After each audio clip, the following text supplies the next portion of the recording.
రామచంద్రపురంలో ఉన్నాం. మరి ఇక్కడ భవిత కేంద్రం అంటే ఏమిటి, అసలు దీని సమాచారం ఏంటో ఐఆర్టీ నాగమణి గారు ఉన్నారు.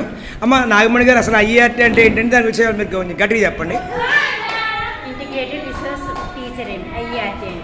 మనం మామూలు పిల్లలతో పాటు ఈ పిల్లల్ని కన్వర్ట్ చేసి వాళ్ళకి చెప్పే విధంగా వాళ్ళకి చెప్పి వీళ్ళకి చెప్పే విధంగా వీళ్ళకి చెప్పి ఇద్దరిని కన్వర్ట్ చేయడం వల్ల ఈ పిల్లలు మానసికంగా ఉండకుండా మామూలు పిల్లలతో పాటు సమానంగా ఉండడానికి మనం ప్రయత్నిస్తాం. చాలా బాగుంది మేడం. చాలా ఎన్నాళ్ళ నుంచి చేస్తున్నారు మీరు? 10 years నుంచి చేస్తున్నాం. పిల్లలకి ఏమేమి ఇస్తామండి ఇక్కడ మనం? ఇక్కడ వీళ్ళకి IN coordination sir, physiotherapy sir, hearing పిల్లలకి వాళ్ళకి ఆహారానికి ఏమైనా మనం ఇస్తామా? ఫుడ్డింగ్ ఏమైనా అని ఉంటుందా? ఆహారం ఓకే. ఒక పిల్లని చూద్దాం. అరే నాన్న హాయ్. హాయ్ నాన్న హాయ్. చూస్తున్నాం ఈ అబ్బాయిని చూస్తున్నాం. మరి భగవంతుడు చేసేటువంటి చిన్న చిన్న పరీక్షల్లో ఇవన్నీ భాగాలు. మనం ఏదో పుట్టినరోజుకి అక్కడే ఇక్కడో వేలాది రూపాయలు పాడు చేస్తూ ఉంటాం. అఫ్కోర్స్ అది తప్పు నేను అంటలేదు, కానీ ఇలాగా ఏదైతే వైకల్యంతో ఉన్నారో, వైకల్యం అనకూడదు, వెళ్ళి ఛాలెంజ్ అనాలి. హాయ్. అరే నాన్న హాయ్. హాయ్. నీ పేరేంట్రా? నీ పేరు? నీ పేరు? అరే నాన్న నీ పేరేంట్రా? నాన్న నీ పేరేంటి? బాబు. నీ పేరేంటి?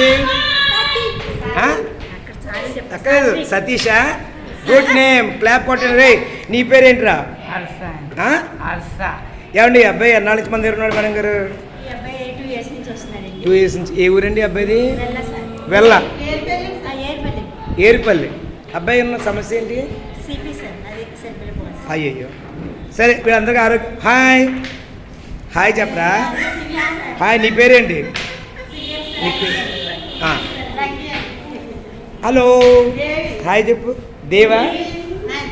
దేవి. Hello how are you? Shake hand. Devi shake hand. నాకు షేక్ హ్యాండ్. Good girl. ఆమె తిన్నావా? పొద్దు టిఫిన్ తిన్నావా?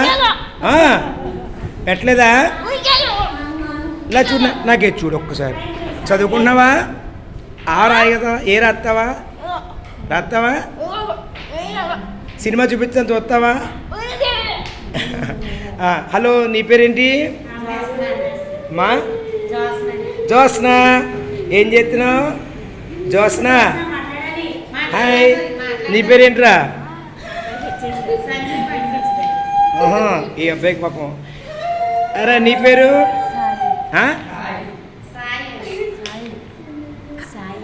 సాయి. సాయి. మరి ఇంతమంది పిల్లలు మనం చూస్తున్నాం కదా, ఒక్కొక్కసారి ఇలాంటి సన్నివేశాలు చూస్తుంటే మరి మనసు కూడా చాలా బాధపడుతుంది. అయినా మనం బాధపడకూడదు. వీళ్ళందరినీ కూడా మన రాష్ట్ర ప్రభుత్వం కానీ కేంద్ర ప్రభుత్వం కానీ ఏమన్నారంటే, వీళ్ళ వైకల్యం కాదు, వీళ్ళు ప్రపంచానికే ఆదర్శవంతమైనటువంటి యువకుల్లో తయారవ్వాలని సత్సంకల్పంతో భవితా కేంద్రం ఏర్పాటు చేసి, ఆ భవితా కేంద్రం ద్వారా మేడం ఇంకేమైనా ఉన్నాయండి మీ కేంద్రం ద్వారా? ఇంకేమైనా చేస్తారా? ఇంకేం చేస్తారు?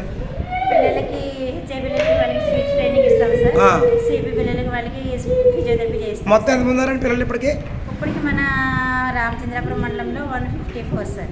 అయితే మీ నెంబర్ కూడా ఇస్తాను నేను, ఈ కింద డిస్క్రిప్షన్లో మీ నెంబర్ కూడా ఇస్తాను. దీని ద్వారా మన వ్యూయర్స్ చూసిన వాళ్ళు సుమారు 15,000 మంది చూస్తారు.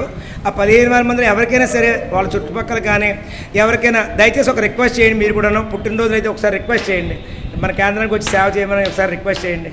చెప్పండి మేడం. అందరికీ నమస్కారం అండి. మనం బయట ఎక్కడైనా పిల్లలకి బర్త్డేలు అవి పుట్టినరోజు వేడుకలు అవి చేసుకుంటాం కదా సార్. అలాంటిది ఏదైనా మన కేంద్రంలో పిల్లలకి చేసినట్లయితే కాస్త పిల్లలకి ఇన్వైట్ చేసి వాళ్ళని మోటివేషన్ చేసినట్లు అవుతుంది. అలాగే మేడం గారు చిన్న మాట అంటున్నాను నేను, నాకు ఒక ఆలోచన వచ్చింది ఇప్పుడే. ఈ పిల్లల పుట్టినరోజు అయితే నాకు ముందు రోజు మెసేజ్ పెట్టండి మేడం. నేను కేక్ తెచ్చి వాళ్ళకి కట్ చేద్దాం. ఏమండి? ఇక కేక్ తెచ్చి కట్ చేద్దాం. మరి దయచేసి వ్యూయర్స్ ఒకసారి గమనించండి.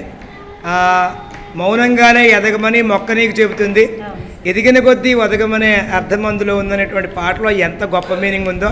భవితా కేంద్రంలో సేవ చేసినట్టు నాగమణి గారు కానీ డాక్టర్ గారు కానీ అందరికీ కూడా మరి మనందరూ థ్యాంక్స్ తెలియజేస్తూ మంచి మంచి కార్యక్రమాలు చేయడానికి భవితకు మనం సహకరిద్దాం. మీ పుట్టినరోజు కానీ వివాహ దినోత్సవాలు అయితే మరి ఈ పిల్లల మధ్య జరుపుకోవడం చాలా ఆనందంగా తెలియజేస్తూ థ్యాంక్స్ అండి మేడం గారు. బిడ్డల థాట్స్ నుంచి మీరు మాకు ఇంటర్వ్యూ ఇచ్చినందుకు ధన్యవాదాలు. Thank you.